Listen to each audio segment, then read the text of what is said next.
എൻ്റെ പേര് എൽദോ ജോർജ് എന്നാണ്. അബ്രം ടെക്നോളജീസ് പ്രൈവറ്റ് ലിമിറ്റഡിൻ്റെ ഫൗണ്ടറും സിഇഒ ആണ്. ഞങ്ങൾ 1 year ആയി ഈ ഫേം രജിസ്റ്റർ ചെയ്തിട്ട്. സ്റ്റാർട്ടപ്പ് ഇന്ത്യയുടെയും സ്റ്റാർട്ടപ്പ് മിഷൻ്റെയും അണ്ടറിൽ രജിസ്റ്റർ ചെയ്തിരിക്കുന്ന ഒരു ഫേമാണ്. ഞങ്ങൾ മെയിനായിട്ട് IoT, ഡ്രോൺസ്, റോബോട്ടിക്സ് ഇത് മൂന്നിലാണ് ഞങ്ങൾ കോൺസെൻട്രേറ്റ് ചെയ്യുന്നത്. എൻ്റെ സ്റ്റാർട്ടപ്പിൻ്റെ ജേർണി തുടങ്ങുന്നത് 2017 എഞ്ചിനീയറിംഗ് കഴിഞ്ഞപ്പോഴാണ് ഞാനും എൻ്റെ ഫ്രണ്ടും കൂടി സോളിയോഡ് എന്ന് പറഞ്ഞ IoT ബേസ്ഡ് സ്റ്റാർട്ടപ്പ് സ്റ്റാർട്ട് ചെയ്യണേ. അതന്ന് നമ്മൾ ടെക്നോളജി ബേസ്ഡ് ഞങ്ങൾ കുറച്ച് ഹാർഡ്വെയർ ഡെവലപ്മെൻറ്റും സോഫ്റ്റ്വെയർ ഡെവലപ്മെൻറ്റും ഞങ്ങൾ നടത്തിയെങ്കിലും നമുക്ക് സെയിൽസിൽ നമ്മൾ കുറച്ച് വീക്കായിരുന്നു. ആ കോവിഡ് ടൈം ആകുമ്പോൾ നമുക്കത് സർവൈവ് ചെയ്യാൻ പറ്റിയില്ല. ആ ടൈമിൽ തന്നെ നമ്മൾ കുറച്ച് പ്രോജക്ട്സ് നമുക്ക് ചെയ്യാൻ പറ്റി. ഒരു church bill fully automation, IoT system, അതിൻ്റെ ഹാർഡ്വെയർ ഡെവലപ്മെൻറ്റ്, അതുപോലെ അതിൻ്റെ ക്ലൗഡ് സിസ്റ്റം, അങ്ങനെ കുറേ ഒരു അസറ്റായിട്ടുള്ള കുറച്ച് കാര്യങ്ങൾ, ടെക്നോളജി ബേസ്ഡ് കുറച്ച് കാര്യങ്ങൾ നമുക്ക് ഡെവലപ്പ് ചെയ്യാൻ പറ്റി. ദെൻ കോവിഡിൻ്റെ ആ ഒരു ഇഷ്യൂവിൽ നമുക്ക് ആ ഫേം ക്ലോസ് ചെയ്യേണ്ടി വന്നു. ദെൻ ഞാനൊരു ഡ്രോൺ കമ്പനിയിൽ ജോയിൻ ചെയ്തു. ബാംഗ്ലൂർ ബേസിൽ 10 Infinity എന്ന് പറഞ്ഞ ഡ്രോൺ കമ്പനിയിൽ ഞാൻ ജോയിൻ ചെയ്തു. ഇനീഷ്യലി നമ്മളൊരു എൻ്റർപ്രണർ ആവുന്നുള്ളൊരു തോട്ട് നമ്മുടെ ഉള്ളിൽ കിടക്കണമുണ്ട്. നമ്മൾ അഗെയിൻ പിന്നെയും നമ്മൾ അതിന് എന്തെങ്കിലും പോസിബിലിറ്റി ഉണ്ടെന്ന് ചിന്തിച്ചു. പിന്നെ ഡ്രോൺ ഇൻഡസ്ട്രി ചെന്നപ്പോൾ അതിൻ്റെ കുറച്ച് കാര്യങ്ങൾ മനസ്സിലായി. മീൻസ് ഹാർഡ്വെയറിൻ്റെ ഇമ്പോർട്ടൻസ്, ഡ്രോൺ സെക്ടറിലുള്ള ഇമ്പോർട്ടൻസ് നമുക്കൊരു ക്ലിയർ കട്ടായിട്ടുള്ളൊരു പിക്ചർ കിട്ടി. ദെൻ നമ്മൾ എൻ്റെ കൂടെ ഉണ്ടായിരുന്ന അന്നേരം എൻ്റെ പ്രോജക്റ്റ് മാനേജറായിട്ടുണ്ടായിരുന്ന തമിഴ് എന്ന് പറയും, പുള്ളിയായിട്ട് ചേർന്ന് ഞങ്ങൾ ലിമാറ്റ് സ്പേസ് സിലിക്കൺ എന്ന് പറഞ്ഞൊരു ഫേം സ്റ്റാർട്ട് ചെയ്തു. ചെന്നൈയിലാണ് രജിസ്റ്റർ ചെയ്തത്. ബട്ട് ഞങ്ങൾ ഹൈദരാബാദായിരുന്നു ഞങ്ങൾ ഓഫീസും കാര്യങ്ങളൊക്കെ. ഞങ്ങൾക്ക് അവിടെ ഇനീഷ്യലി തന്നെ ഞങ്ങൾക്ക് അവിടെ ഒരു പ്രോജക്റ്റ് കിട്ടി. ഒരു VTOL ഡ്രോൺ അസംബ്ലിങ്ങിനായിട്ടുള്ളൊരു പ്രോജക്റ്റ് നമുക്ക് കിട്ടി. അങ്ങനെ ഞങ്ങൾ ആ പ്രോജക്റ്റ് സക്സസ്ഫുള്ളി കംപ്ലീറ്റ് ചെയ്തു. അതൊരു 3.5 meter വിങ് സ്പാനുള്ള ഒരു fixed wing plus drone combined ആയിട്ടുള്ള, drone means vertical take off combined ആയിട്ടുള്ളൊരു ഡ്രോണാണ് ഈ VTOL എന്ന് പറയുന്നത്. അപ്പോൾ അത് ഇന്ത്യയിൽ അങ്ങനെ അധികം ഡെവലപ്മെൻറ്റ് അതിൻ്റെ നടക്കുന്നില്ല. അപ്പോൾ നമ്മളെ സംബന്ധിച്ചിടത്തോളം അത് വലിയൊരു മൈൽ സ്റ്റോൺ ആയിരുന്നു. ആ ഒരു സംഭവം ഞങ്ങൾ കുറച്ച് അവിടെ പബ്ലിഷ് ചെയ്തപ്പോൾ അവിടെ തന്നെയുള്ള സൗരശക്തി എന്ന് പറഞ്ഞ ഒരു കമ്പനി അവർ നമ്മളുമായിട്ട് കൊളാബറേഷന് വേണ്ടി വന്നു. അപ്പോൾ ഞങ്ങളുടെ കമ്പനിയും അവരുമായിട്ട് മെർജ് ചെയ്ത് ഞങ്ങൾക്ക് തായ്വാൻ ബേസിലും അതുപോലെ ആഫ്രിക്കൻ ബേസിലും 2 പ്രോജക്റ്റ് കിട്ടി. ഒരു 100 CR പ്രോജക്റ്റ് ആയിരുന്നു. ആഫ്രിക്കൻ ബേസിൽ ഒരു പ്രോജക്റ്റ് കിട്ടി. അപ്പോൾ ഞങ്ങൾക്കും ഭയങ്കര കോൺഫിഡൻസ് ആയി. എന്നെ സംബന്ധിച്ചോളം ഞാൻ ഇങ്ങനെ എഞ്ചിനീയറിംഗ് കഴിഞ്ഞ് ഇങ്ങനെ കുറച്ച് മീൻസ് 2022 ശേഷമാണ് ഞാൻ ഈ ഒരു ജോലിക്ക് വേണ്ടി പോകുന്നത്. അതുവരെ ഈ സ്റ്റാർട്ടപ്പ് എന്നുള്ളൊരു സംഭവത്തിന് നടക്കുമായിരുന്നു. അപ്പോൾ ഒരു എന്താ പറയുക, ലൈഫിലൊരു സക്സസ് ആയിട്ട് അതൊരു വന്നിട്ടില്ല. അപ്പോൾ അങ്ങനെ വലിയൊരു പ്രോജക്റ്റ് കിട്ടിയപ്പോൾ നമ്മളൊരു സക്സസ് ആയിട്ട് പോകുന്നുള്ളൊരു കോൺഫിഡൻസ് നമുക്ക് വന്നു. അതുപോലെ നമുക്ക് അതുവരെ കിട്ടിയിട്ടുള്ള ഹാർഡ്വെയർ നോളജ് അതിപ്പോൾ ഡ്രോൺ സെക്ടറിൽ അത് നല്ല രീതിയിൽ നമുക്ക് യൂട്ടിലൈസ് ചെയ്യാൻ പറ്റും എന്നുള്ളൊരു ബോധ്യം വന്നു. മെയിനായിട്ട് അതിൻ്റെ റീസൺ എന്താണെന്ന് വെച്ചാൽ 2020 ശേഷമാണ് ഈ ഡ്രോൺ സെക്ടർ ഇതിന് മാത്രം ഇതിനകത്തൊരു ഗ്രോ വന്നേ. അതായത് ഇതിൻ്റെ ഹാർഡ്വെയർ ടൈപ്പ് ഡെവലപ്മെൻ്റ് ഒക്കെ കൂടുതലും ഈ ഡ്രോൺ സെക്ടറിൽ വന്നേ. അതുവരെ എന്ന് പറഞ്ഞത് ഒരു RC സ്ട്രക്ചറായിരുന്നു. ആകെ ശരിക്കും വേൾഡ് മൊത്തം എടുക്കുകയാണെങ്കിൽ നമുക്ക് DJI മാത്രമാണ് ഒരു ഡ്രോൺ സെക്ടറിൽ ഒരു പോയിനിയർ ആയിട്ടുള്ള കമ്പനി പറയാൻ പറ്റുള്ളൂ. ബാക്കി എല്ലാവരും മെയിനായിട്ട് അസംബ്ലിയാണ് കോൺസെൻട്രേറ്റ് ചെയ്യണത്. അവർ മാത്രമാണ് ഹാർഡ്വെയറിൽ കൂടുതലും കോൺസെൻട്രേറ്റ് ചെയ്ത് ചിപ്പ് ലെവൽ വരെ ചെയ്യണ ലോകത്തെ ഒരു കമ്പനി DJI മാത്രമാണ്. പിന്നീട് ഇപ്പോഴാണ് അത് കഴിഞ്ഞിട്ടാണ് ഈ 22 കഴിഞ്ഞപ്പോഴാണ് പിന്നെ മറ്റുള്ള കമ്പനികളുടെയൊക്കെ ഒരു സ്റ്റാർട്ടിങ് ശരിക്കും വന്നു തുടങ്ങിയത്. അപ്പോൾ നമ്മളെ സംബന്ധിച്ചിടത്തോളം അപ്പോൾ വലിയൊരു പ്രോജക്റ്റ് നമുക്ക് ആഫ്രിക്കൻ കൺട്രീസ് കിട്ടി. അപ്പോൾ ഞങ്ങളങ്ങനെ സ്റ്റാർട്ട് ചെയ്തു. ആ സെയിം ടൈമിൽ ഡ്രോൺ ഡെസ്റ്റിനേഷൻ നമ്മളെ കോൺടാക്ട് ചെയ്തു. അവരും നമ്മളോട് ടെക്നിക്കൽ അസിസ്റ്റൻറ്റും കാര്യങ്ങളൊക്കെ ചോദിക്കുന്നുണ്ടായിരുന്നു. അപ്പോൾ നമുക്കും അവിടെയും വിസിറ്റ് ചെയ്യാൻ പറ്റി. ഒരു 5 times നമുക്ക് ഡ്രോൺ ഡെസ്റ്റിനേഷനിൽ പോകാൻ പറ്റി. അപ്പോൾ അവർക്കുള്ള ടെക്നിക്കൽ അസിസ്റ്റൻസ് മീൻസ് പുതിയ ഡ്രോണും പുതിയ സാധനങ്ങളും വരുമ്പോൾ അതിൻ്റെ അസംബ്ലിയും കാര്യങ്ങളൊക്കെയാണ് നമ്മൾ മെയിനായിട്ട് അവിടെ പോയിക്കൊണ്ടിരുന്നത്. അപ്പോൾ അതൊക്കെ നമ്മളെ സംബന്ധിച്ചോളം ഒരു ഡ്രോൺ ഡെസ്റ്റിനേഷൻ എന്ന് പറഞ്ഞിട്ട് ഫുള്ളി ഫേമായിട്ടുള്ളൊരു ഇന്ത്യയിലെ തന്നെ ടോപ്പ് കമ്പനികളിലൊന്നാണ് ഡ്രോൺ സെക്ടറിൽ.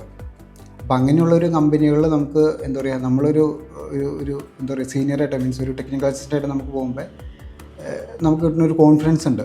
അപ്പോൾ അതൊക്കെ ശരിക്കും ഇങ്ങനെയൊരു ഫേം ഇവിടെ കേരളത്തിൽ തുടങ്ങാൻ വേണ്ടി തന്നെ ഒത്തിരി ഹെൽപ്പ് ചെയ്തിട്ടുണ്ട്. ഡ്രോൺ ഡെസ്റ്റിനേഷനിൽ നമുക്ക് കുറച്ച് ഹാർഡ്വെയർ ഡെവലപ്പ് ചെയ്യാൻ പറ്റി. അവിടെ വെച്ചാണെങ്കിലും കുറച്ച് ടഫായിട്ടുള്ള കുറച്ച് ചലഞ്ചിങ് ആയിട്ടുള്ള ഡിസിഷൻ നമുക്ക് എടുക്കാൻ പറ്റി. അവിടെയുള്ള അവിടുത്തെ ഡ്രോൺ 2-3 ക്രാഷ് ആവുന്ന സിറ്റുവേഷൻസ് ഉണ്ടായി.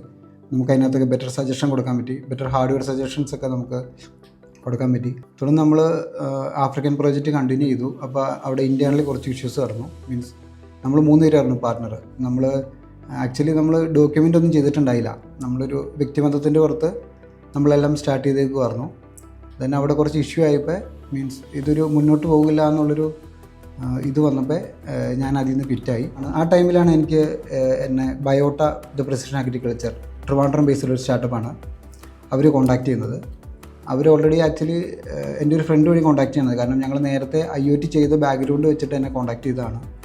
അവർക്ക് ഒരു റിക്വയർമെൻ്റ് ഉണ്ട്, ഒരു സോയിൽ ന്യൂട്രീഷൻ സെൻസർ ഡെവലപ്പ് ചെയ്യണം. അപ്പോൾ അതിൻ്റെ R&D ചെയ്ത് കൊടുക്കാമെന്ന് പറഞ്ഞ് കോൺടാക്ട് ചെയ്തതാണ്. അപ്പോൾ ആ സമയത്ത് ഈ ആഫ്രിക്കൻ പ്രോജക്റ്റിൻ്റെ ടൈമിലാണ് ഞാനതും എടുത്തത്. അത് എടുക്കാൻ കാരണം എന്താണെന്ന് വെച്ചാൽ അതൊരു എന്താ പറയുക, ഒരു വേൾഡ് ഫസ്റ്റ് ഒരു സെൻസർ സിസ്റ്റമാണ് അത് പുള്ളിയുടെ ഒരു ഐഡിയ ആണ് ശരിക്കും. പക്ഷേ അതിൽ ഹാർഡ്വെയറിൽ കുറേ ചലഞ്ചസ് ഉണ്ട്. അപ്പോൾ അതിനകത്ത് സപ്പോർട്ടാണ് പുള്ളി മെയിനായിട്ട് ചോദിച്ചത്. നമ്മളെ സംബന്ധിച്ചോളം നമുക്ക് ഹാർഡ്വെയറിലുള്ള എക്സ്പീരിയൻസ്, അങ്ങനെ ഒരു ഇന്നോവേറ്റീവ് ആയിട്ടുള്ളൊരു സംഭവത്തിൽ നമുക്ക് കുറച്ച് ചേഞ്ചസ് വരുത്താൻ പറ്റുമെന്ന് തോന്നി. അപ്പോൾ ഞാൻ ആ പ്രോജക്റ്റിലും കൈ കൊടുത്തു. അങ്ങനെ ആ പ്രോജക്റ്റാണ് ശരിക്കും സോയിൽ ന്യൂട്രീഷൻ സെൻസർ. അതെന്ന് പറഞ്ഞാൽ സോയിലിൻ്റെ 9ഓളം ന്യൂട്രീഷൻസ്, അതായത് NPK, സൾഫർ, സിങ്ക്, അങ്ങനെ 9ഓളം ന്യൂട്രീഷൻസ് നമുക്ക് ഡിറ്റക്റ്റ് ചെയ്യാൻ പറ്റും. അവരുടെ ഫാർമേഴ്സിന് ബെറ്റർ ആയിട്ടുള്ള ഫെർട്ടിലൈസേഷൻ ആ സോയിലിൽ ചെയ്യാൻ പറ്റും. അപ്പോൾ ഒന്നും ഓവർ ആവാണ്ട് പ്രോപ്പറായിട്ട് ഫെർട്ടിലൈസേഷൻ നമുക്ക് ചെയ്യാൻ പറ്റുന്നത്. അതൊരു ചലഞ്ചിങ് ആണെന്ന് പറയാൻ കാരണം വെച്ചാൽ നോർമലി നമ്മുടെ സോയിൽ ടെസ്റ്റ് ചെയ്യുന്നത് ഒരു 7 ദിവസത്തോളം എടുക്കുന്ന ഒരു പ്രൊസീജിയറാണ്.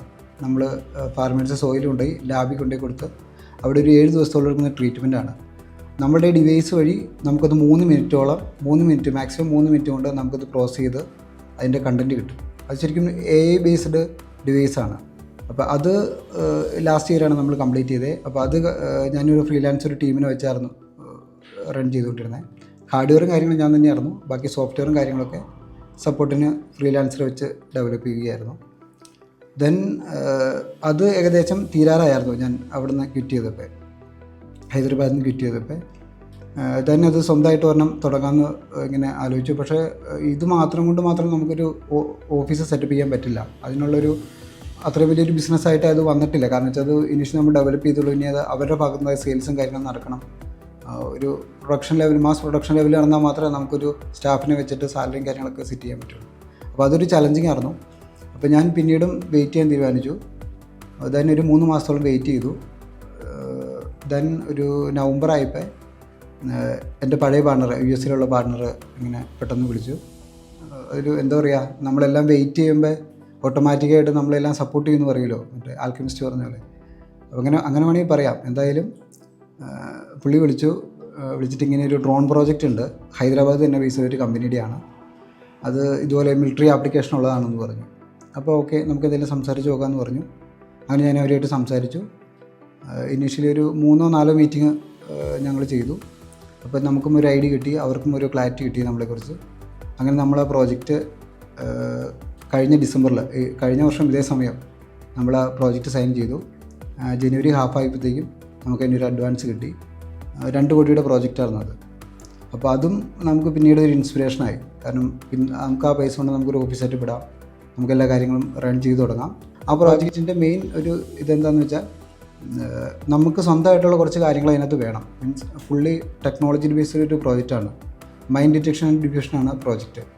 അപ്പോൾ അതത്രയും മീൻസ് ടെക്നോളജി ബേസ്ഡ് ഒരു പ്രോജക്റ്റാണ്. AI ഉണ്ട്, അതിൻ്റെ ഹാർഡ്വെയറിൻ്റെ ടെക്നോളജി ഉണ്ട്, റഡാർ സിസ്റ്റം ഉണ്ട്. അപ്പോൾ ഇതെല്ലാം കമ്പൈൻ ചെയ്ത് അത്രയും ഒരു ടാസ്ക് ചെയ്ത് തീർക്കുമ്പോൾ തന്നെ നമ്മൾ അത് സക്സസ്ഫുള്ളി കംപ്ലീറ്റ് ചെയ്താൽ നമ്മൾ ഒരു പീക്ക് ലെവലിലെത്തും. അപ്പോൾ അങ്ങനെ ഞാൻ ആ പ്രോജക്റ്റ് എടുത്തു. അപ്പോൾ തന്നെ എനിക്കറിയാവുന്ന അവരെ കോൺടാക്റ്റ് ചെയ്തു, ടീമെല്ലാം സെറ്റ് ചെയ്തു. ദെൻ ഞാനിവിടെ ഓഫീസ് സ്റ്റാർട്ട് ചെയ്തു. അപ്പോൾ ഇനീഷ്യലി ഉള്ള ഡെവലപ്മെൻറ്റ് ഇവിടെയും ബാക്കിയുള്ള ടെസ്റ്റിങ്ങും ഹൈദരാബാദും ആ ഒരു കണ്ടീഷനിലാണ്. അപ്പോൾ അങ്ങനെ ഈ കഴിഞ്ഞ മെയ് ആയപ്പോൾ ഞങ്ങളുടെ ഇനീഷ്യലിയുള്ള ടെസ്റ്റിംഗ് കഴിഞ്ഞിട്ട് ഫസ്റ്റ് സ്റ്റേജ് ഞങ്ങൾ ഹാൻഡ് ഓവർ ചെയ്തു. ഇനിയും ടെസ്റ്റിംഗ് നടക്കാനുണ്ട്. ഈ 2 പ്രോജക്റ്റുകളാണ്, അതായത് ഈ സോയിൽ ന്യൂട്രീഷൻ സെൻസറും ഈ ആർമിയുടെ പ്രോജക്റ്റും. ഇത് രണ്ടാണ് ഞങ്ങളെ സംബന്ധിച്ചോളം എന്താ പറയുക, 2 ചലഞ്ചിങ്ങും ആയിരുന്നു. പക്ഷേ നമുക്കത് എന്താ പറയുക, ഒരു അബ്രത്തിനെ സംബന്ധിച്ചോളം ഒരു പോയിൻ്റായിട്ട് നമുക്ക് ചെയ്തു തീർക്കാൻ പറ്റിയത്. ഈ ഡ്രോൺ പ്രോജക്റ്റ് കഴിഞ്ഞപ്പോൾ നമുക്കൊരു കൺസ്യൂമർ പ്രോഡക്റ്റ് ഇറക്കണം എന്നുള്ളൊരു പ്ലാൻ ഉണ്ടായി. അപ്പോൾ നമ്മൾ ഡ്രോണിൽ തന്നെ പ്ലാൻ ചെയ്തു. അപ്പോൾ ആ സമയത്താണ് നോർവേ ബേസിലൊരു കമ്പനി നമ്മൾ കോൺടാക്ട് ചെയ്തത്. അവർക്ക് വേണ്ടത് ഒരു IoTയിൽ തന്നെ ഹോം ഓട്ടോമേഷനും പിന്നെ ബിൽഡിംഗ് കൺസ്ട്രക്ഷൻസിനുള്ള ഒരു IoT ഡിവൈസ് ആയിരുന്നു. അപ്പോൾ അതും വലിയൊരു പ്രോജക്റ്റാണ്. മീൻസ് നമ്മൾ ഓൾറെഡി IoTയിൽ 2017 നമ്മൾ അതിൻ്റെ ഹാർഡ്വെയറും കാര്യങ്ങളൊക്കെ ഡെവലപ്പ് ചെയ്ത് നമുക്ക് അതിനകത്ത് അത്രയും എക്സ്പീരിയൻസ് ഉണ്ട്. അപ്പോൾ നമ്മൾ പിന്നീട് തീരുമാനിച്ചു IoT എന്നുള്ളൊരു സംഭവം മറ്റുള്ള കമ്പനികളുമായിട്ട് ടൈപ്പായി അവർക്കൊരു സർവീസായിട്ട്, അതായത് ഹാർഡ്വെയറിൽ നമുക്കുള്ള എക്സ്പീരിയൻസ് മറ്റുള്ള ഒരു സോഫ്റ്റ്വെയർ കമ്പനി അല്ലെങ്കിൽ മറ്റുള്ള ഇതുമായിട്ട് ബിസിനസ് ചെയ്യാൻ പറ്റുന്ന കമ്പനികളുമായിട്ട് ടൈപ്പ് ചെയ്ത് അവർക്ക് അതിൻ്റെ ഹാർഡ്വെയർ സപ്പോർട്ട് കൊടുക്കുക. അങ്ങനെയുള്ളൊരു തീരുമാനത്തിനാണ് ശരിക്കും ഇപ്പോൾ ഞങ്ങൾ IoT ഡെവലപ്മെൻറ്റ് ചെയ്യുന്നത്. അപ്പോൾ നമുക്ക് അങ്ങനെയുള്ളൊരു വലിയ ഓപ്പർച്യൂണിറ്റിയാണ് നോർവേ കമ്പനിയായിട്ട് കിട്ടിയത്. അപ്പോൾ അവർക്ക് വേണ്ടത് ഹോം ഓട്ടോമേഷൻ, ഇതുപോലെ ഹോം ഓട്ടോമേഷൻ്റെ ഹാർഡ്വെയറും കാര്യങ്ങളാണ്. അവർ ഓൾറെഡി ഒരു സോഫ്റ്റ്വെയർ കമ്പനി ആയതുകൊണ്ട് അതിൻ്റെ സോഫ്റ്റ്വെയർ സൈഡും വെബ് ആപ്ലിക്കേഷൻ അങ്ങനെയുള്ള കാര്യങ്ങളും അവർ ഡീൽ ചെയ്തോളും. ഹാർഡ്വെയർ മാത്രം നമ്മൾ പ്രൊവൈഡ് ചെയ്താൽ മതി. റീസെൻ്റായിട്ട് ഒരു US കമ്പനി നമ്മൾ കോൺടാക്ട് ചെയ്തിട്ടുണ്ട്. അത് റോബോട്ടിക്സിന് വേണ്ടിയാണ്. ഇൻഡസ്ട്രിയൽ ആം റോബോട്ട്. ഇൻഡസ്ട്രീസിലൊക്കെ പാഴ്സലും കാര്യങ്ങളും ഈ ബോക്സും കാര്യങ്ങളൊക്കെ അറേഞ്ച് ചെയ്യാനും എടുത്ത് ചേഞ്ച് ചെയ്യാനും വേണ്ടി ഇൻഡസ്ട്രിയൽ ആപ്ലിക്കേഷൻസ് യൂസ് ചെയ്യുന്ന ഒരു ആം റോബോട്ടാണ്. അപ്പോൾ അതിൻ്റെ മീറ്റിങ്ങും ആക്ച്വലി ഓൺ ഗോയിങ് ആണ്. അവർക്കും വേണ്ടതും ഇതുപോലെ തന്നെ ഹാർഡ്വെയർ ചെയ്യുന്ന ഒരു ഹാർഡ്വെയറിൽ ചലഞ്ചസ് ഡീൽ ചെയ്യാൻ പറ്റുന്ന ഒരു കമ്പനിയാണ് ശരിക്കും അവരുടെയും റിക്വയർമെൻറ്റ്. അപ്പോൾ നമ്മളും അവരുമായിട്ട് ഇപ്പോൾ സംസാരിച്ചുകൊണ്ടിരിക്കുകയാണ്. ഓൾമോസ്റ്റ് ഒരു 3 മീറ്റിംഗ് കഴിഞ്ഞു. ഇനി നെക്സ്റ്റ് ഇയറിൽ തന്നെ അതിൻ്റെ ഒരു സ്റ്റാർട്ടിങ്ങും നമ്മുടെ സൈഡിൽ നിന്നുണ്ടാവും. അപ്പം ഇതാണ് ശരിക്കും ഞങ്ങളുടെ ഒരു ബാക്ക്ഗ്രൗണ്ട്. ഞങ്ങളൊരു ഹാർഡ്വെയർ എൻജിനീയേഴ്സാണ്. ഹാർഡ്വെയർ ടീമിൻ്റെ ഒരു ഗ്രൂപ്പാണ്. പിന്നെ 2017 മുതൽ നമ്മളുടെ ഉള്ള ആ IoTയിലുള്ള എക്സ്പീരിയൻസാണ് ശരിക്കും നമ്മൾ IO ചിപ്പ് എന്ന് പറഞ്ഞൊരു സിസ്റ്റം ഓൺ എ മോഡ്യൂൾ നമ്മൾ ഡെവലപ്പ് ചെയ്തത്. ആ സിസ്റ്റം ഓൺ എ മോഡ്യൂളാണ് ശരിക്കും സോയിൽ ന്യൂട്രീഷൻ സെൻസർ, ഇപ്പോൾ ഈ നോർവേ പ്രോജക്റ്റ് അങ്ങനെയുള്ള സാധനത്തിൻ്റെ കോറായിട്ട് വർക്ക് ചെയ്യുന്നത്. അതൊരു യുണീക്ക് ഒരു മോഡ്യൂളാണ്. അത് അറ്റ് എ ടൈം ലോക്കൽ പ്രോസസ്സിങ്ങും അതുപോലെ ക്ലൗഡുമായിട്ടുള്ള പ്രോസസ്സിങ്ങും സപ്പോർട്ട് ചെയ്യുന്ന ഒരു ഡിവൈസാണ്. IoT ഡിവൈസിൻ്റെ മെയിൻ ഇഷ്യൂസ് എന്താണെന്ന് വെച്ചാൽ നമുക്ക് ലോ നെറ്റ്വർക്ക് ഏരിയയിലും നമുക്ക് എഫിഷ്യൻ്റായിട്ട് ഡാറ്റ സെൻഡ് ചെയ്യണം. അതുപോലെ തന്നെ ലോക്കൽ പ്രോസസ്സിങ്ങും എഫിഷ്യൻ്റ് ആയിരിക്കണം. ഇപ്പോൾ സോയിൽ ന്യൂട്രീഷൻ സെൻസറിൻ്റെ ഒക്കെ മെയിൻ ചലഞ്ചിങ് അതായിരുന്നു. നമുക്ക് അത് ഏത് ഏരിയയിലായിരിക്കും എന്ന് പറയാൻ പറ്റില്ല. അപ്പോൾ നെറ്റ്വർക്കിൻ്റെ ഇഷ്യൂസ് വരും. അതുപോലെ തന്നെ AI ബേസ്ഡ് ആയതുകൊണ്ട് നമുക്ക് ലോക്കലി പ്രോസസ് ചെയ്യുന്ന ലിമിറ്റേഷൻസ് ഉണ്ട്. അപ്പോൾ വിത്ത് ക്ലൗഡാണ് അതിനകത്തൊക്കെ നമുക്കൊരു സൊല്യൂഷനുള്ളൂ. അപ്പോൾ അങ്ങനെയുള്ള സംഭവത്തിനെ നമ്മൾ നല്ല രീതിയിൽ ഒപ്റ്റിമൈസ് ചെയ്ത ഒരു മോഡ്യൂളാണ് IO ചിപ്പ് എന്ന് പറയുന്നത്. പിന്നീട് നമ്മുടെ ഒരു കൺസ്യൂമർ പ്രൊഡക്റ്റായിട്ട് നമ്മളാകെ ഒരു ടെമ്പറേച്ചർ അനലൈസർ എന്ന പ്രൊഡക്റ്റാണ് നമ്മളിപ്പോൾ മാർക്കറ്റിൽ ഇറങ്ങിയിട്ടുള്ളൂ. അപ്പോൾ അത് നമ്മൾ 1-2 സ്ഥലത്ത് ഇൻസ്റ്റാൾ ചെയ്തിട്ടുണ്ട്. അത് ക്ലൗഡ് ബേസ്ഡ് നമുക്ക് ടെമ്പറേച്ചർ മോണിറ്റർ ചെയ്യാൻ പറ്റും. ടെമ്പറേച്ചർ മാത്രമല്ല, മറ്റുള്ള പാരാമീറ്റർ, ഇപ്പോൾ പ്രഷർ ഇങ്ങനെയുള്ള പാരാമീറ്റേഴ്സ് നമുക്ക് ഡിവൈസ് അവിടെ പ്ലഗ് ഇൻ ചെയ്യുന്നതോടുകൂടി നമുക്കത് മോണിറ്റർ ചെയ്യാൻ പറ്റും. മീൻസ് ഓൺലൈൻ ഒരു പ്ലാറ്റ്ഫോം ഉണ്ട്. ആ പ്ലാറ്റ്ഫോം ഒരു സൈൻ ചെയ്യണ പോലെ, ഇപ്പോൾ നമ്മൾ മെയിലിലോ ഫേസ്ബുക്കിൽ ലോഗിൻ ചെയ്യണ പോലെ ലോഗിൻ സെറ്റപ്പ് ഉണ്ട്. ലോഗിൻ ചെയ്ത് കഴിയുമ്പോൾ നമുക്ക് ലൈവ് ഡാറ്റ കിട്ടും. അതുപോലെ തന്നെ എന്തെങ്കിലും ഇഷ്യൂസ് വരുമ്പോൾ നമുക്ക് അതിൻ്റെ അലേർട്ട് കിട്ടും. അതുപോലെ നമുക്ക് പാസ്റ്റ് ഒരു 1 വീക്കോ 1 മന്തോ ഹിസ്റ്ററി എങ്ങനെയാണ്, ഇപ്പോൾ ഒരു കോൾഡ് സ്റ്റോറേജ് ആണെങ്കിൽ ഇത്ര ടെമ്പറേച്ചർ വേരിയേഷൻ വന്നിട്ടുണ്ട്, അങ്ങനെയുള്ള റിപ്പോർട്ട് എടുക്കാം. ഒരു മാനുഫാക്ചറിങ് യൂണിറ്റ് ആണെങ്കിൽ ഇത്ര പ്രോഡക്റ്റ് നമുക്ക് സക്സസ്ഫുള്ളി മാനുഫാക്ചർ ചെയ്യാൻ പറ്റി, അല്ലെങ്കിൽ ഇത്ര പ്രൊഡക്റ്റിന് പ്രശ്നം ഉണ്ടായിരുന്നു. അങ്ങനെ നമുക്കത് എന്താ പറയുക, നമ്മുടെ ആ ഒരു എഫിഷ്യൻസി നമുക്ക് റിപ്പോർട്ടായിട്ട് എടുക്കാൻ പറ്റുന്ന ഒരു ഫീച്ചറും കൂടിയുള്ള ഒരു ക്ലൗഡ് പ്ലാറ്റ്ഫോം പ്ലസ് ഒരു ഡിവൈസ് സെറ്റപ്പാണ് ഈ ടെമ്പറേച്ചർ അനലൈസ് എന്ന ഒരു പ്ലാറ്റ്ഫോം. ലാസ്റ്റ് 1 ഇയറിൽ, അതായത് ഇപ്പോൾ ഞങ്ങളുടെ ഈ മിലിറ്ററി പ്രോജക്റ്റിൻ്റെ ബേസിൽ ഞങ്ങളൊരു 25% ഓഫ് ഇൻഹൗസ് ഡെവലപ്മെൻറ്റ് ഞങ്ങളുടെ ഡ്രോൺ സെക്ടറിൽ ഞങ്ങൾ നടത്തിയെടുത്തിട്ടുണ്ട്. നെക്സ്റ്റ് ഇയറിൽ ഞങ്ങളൊരു 80% അപ് ടു 80% ആക്കാനാണത്. 25% എന്നുള്ളത് 80% ഡെവലപ്മെൻറ്റോ ഹാർഡ്വെയർ ഡെവലപ്മെൻറ്റ് അതാക്കിയെടുക്കാനാണ് ഞങ്ങൾ നോക്കണേ.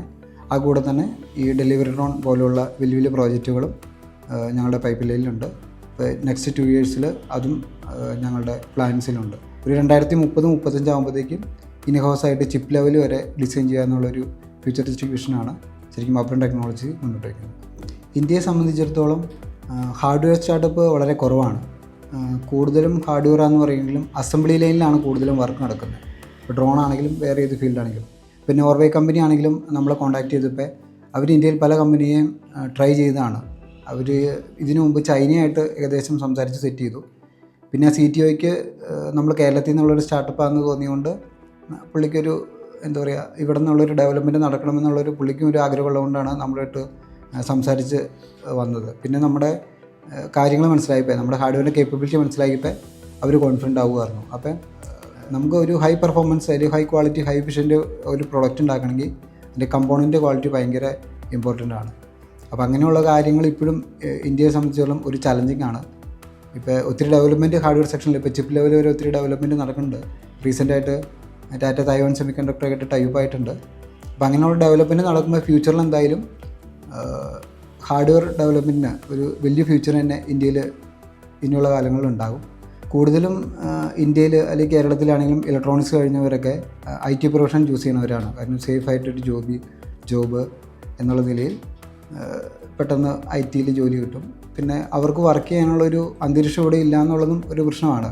ഒരു ഇലക്ട്രോണിക്സ് എഞ്ചിനീയർ അത് കോഴ്സ് കംപ്ലീറ്റ് ചെയ്ത് കഴിയുമ്പോൾ ആ ഒരു ഫീൽഡിൽ തന്നെ ഹാർഡ് കോറായിട്ട് വർക്ക് ചെയ്യണമെന്നൊരു പ്ലാൻ ഉണ്ടെങ്കിൽ ഇന്ത്യയിലെ അവസ്ഥ വെച്ച്, കേരളത്തിൽ ഒട്ടും പറ്റില്ല, ഇന്ത്യയിലെ അവസ്ഥ വെച്ച് എന്തോരം പോസിബിൾ ആണെന്നുള്ളൊരു ചലഞ്ചിങ് ആയിട്ടുള്ള ക്വസ്റ്റ്യനാണ്. അപ്പോൾ ഇങ്ങനെയുള്ള ഡെവലപ്മെൻറ്റ് നടന്നു കഴിയുമ്പോൾ, ഇങ്ങനെയുള്ള കമ്പനികൾ വന്നു കഴിയുമ്പോൾ അതൊരു വലിയൊരു ഓപ്പർച്യൂണിറ്റിയാണ്. അപ്പോൾ പതിയെ ഒരു ഹാർഡ്വെയർ ഡെവലപ്മെൻറ്റ് എക്കോസിസ്റ്റം നമുക്ക് ഡെവലപ്പ് ചെയ്തെടുക്കാൻ പറ്റും.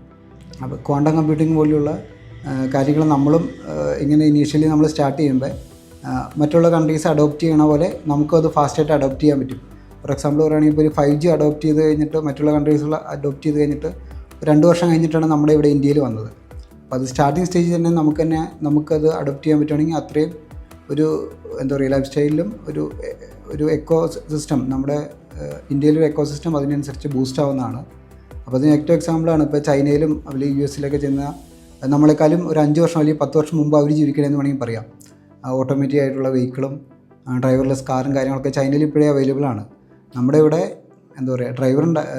ഒരു ഓട്ടോണോമസ് ആയിട്ട് ഒരു സെൻസർ ബേസ്ഡ് സിസ്റ്റം പോലും, പ്രോപ്പർ സിസ്റ്റം പോലും നമ്മുടെ ഇന്ത്യയിലില്ല. ഞാൻ ഈ ഫേം സ്റ്റാർട്ട് ചെയ്യുന്നതിന് മുമ്പ് പലരുടെയും ഇൻ്റർവ്യൂവും കാര്യങ്ങളൊക്കെ ഞാൻ കുറേ കേട്ടിട്ടുണ്ട്. ഇപ്പോൾ ഫ്രഷ് ഹോമിൻ്റെ ഫൗണ്ടറുടെ ആയാലും പലരുടെയും കേട്ടിട്ടുണ്ട്. ഇപ്പോൾ എലോൺ മസ്കിൻ്റെ മുതൽ എല്ലാവരും നമുക്ക് ഭയങ്കര ഇൻസ്പിറേഷനായിരുന്നു. ഇവരൊക്കെ ഈസി ആയിട്ട് ഇത് സ്റ്റാർട്ട് ചെയ്തതല്ല, ഇതൊരു ഈസി ടാസ്കും അല്ല, ഇതൊരു ചലഞ്ചിങ് സംഭവം തന്നെയാണ്. അതുപോലെ ഇതൊരു നമ്മൾ ഒരു ഈസി വേ 1-2 പോയിൻറ്റുകൾ നമ്മൾ ജോയിൻ ചെയ്യണ പോലെ ഒരു ഈസി ജോയിനിങ് അല്ല ഇത് അതിൻ്റെതായ ടഫും കാര്യങ്ങളുണ്ട്. അപ്പോൾ നമ്മളത് അക്സെപ്റ്റ് ചെയ്യാൻ റെഡിയാണെങ്കിൽ എന്തായാലും ഇതിനകത്തൊരു ഗ്രോത്ത് ഉണ്ടാവും, നമ്മൾ ഉദ്ദേശിക്കുന്ന ഒരു റീച്ചിൽ ഇതെത്തും. അതിൻ്റെ ഉള്ള ഒരു മൈൻഡ് മെൻറ്റാലിറ്റിയും ഒരു കോൺഫിഡൻസും ഉണ്ട് ഫസ്റ്റ് നമുക്ക് വേണ്ടത്. പിന്നീട് നമുക്കൊരു നല്ലൊരു ടീം ഉണ്ടെങ്കിൽ തന്നെ നമ്മൾ ആഗ്രഹിക്കുന്നതും നമ്മൾ പ്ലാൻ ചെയ്യുന്നതൊക്കെ ഡെവലപ്പ് ചെയ്തെടുക്കാൻ പറ്റിയ നല്ലൊരു ടീമിനെ സെറ്റ് ചെയ്യുക. ഇങ്ങനെ ഒരു ഗ്രേറ്റ് വിഷനും ഇങ്ങനെ ഒരു നല്ലൊരു ടീമും ഉണ്ടെങ്കിൽ നമുക്ക് നല്ലൊരു സ്റ്റാർട്ടപ്പ് ഇന്ത്യയിൽ, കേരളത്തിൽ ഹാർഡ്വെയർ ആണെങ്കിലും എന്താണെങ്കിലും, ഇപ്പോൾ AI ബേസ്ഡ് ആണെങ്കിലും എന്താണെങ്കിലും നമുക്ക് മുന്നോട്ടുണ്ടാവുന്നേ ഉള്ളൂ.